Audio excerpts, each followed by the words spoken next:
Berlanti returns to film direction after taking on countless TV series, but he seems to be taking a step back from the results he had with Love, Simon.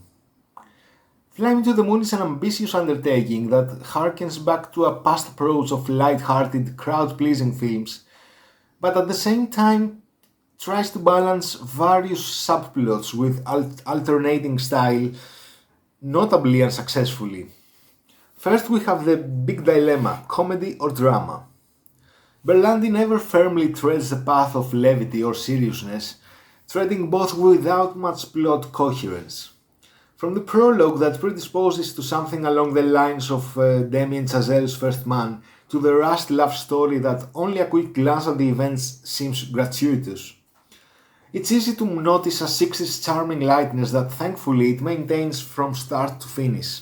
At the same time, it constantly imbues it with a historical style analysis of NASA's process for the first manned moon landing, the way a historical documentary would, with the emotional involvement of the people who worked on it never being convincing of its significance, because it always remains in the background in relation to trivial incidents. On the plus side, we have a very careful look at the 1960s in terms of visuals, and Berlanti holds on to it to give his film a wholesome energy while avoiding feeling nostalgic. A cute detail is the colors of Channing Tatum's clothes, the head of the mission, which refer to Star Trek and symbolize his leadership skills and scientific knowledge.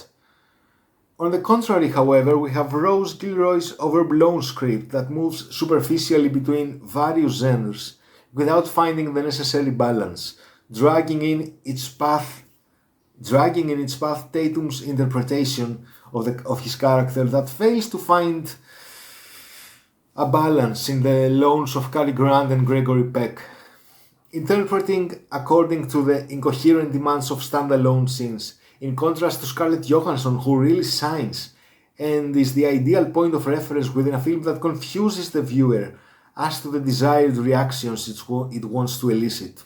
More than a coherent story, the film assembles a series of incidents without a sense of rhythm. The 132-minute running time makes its presence felt, with subplots that either overemphasized or weakening the whole or making the reference to the true story unnecessary. The result is a film that doesn't fall into any genre due to its superficial, over-the-top offering despite its visual appeal and Johansson's very strong lead presence.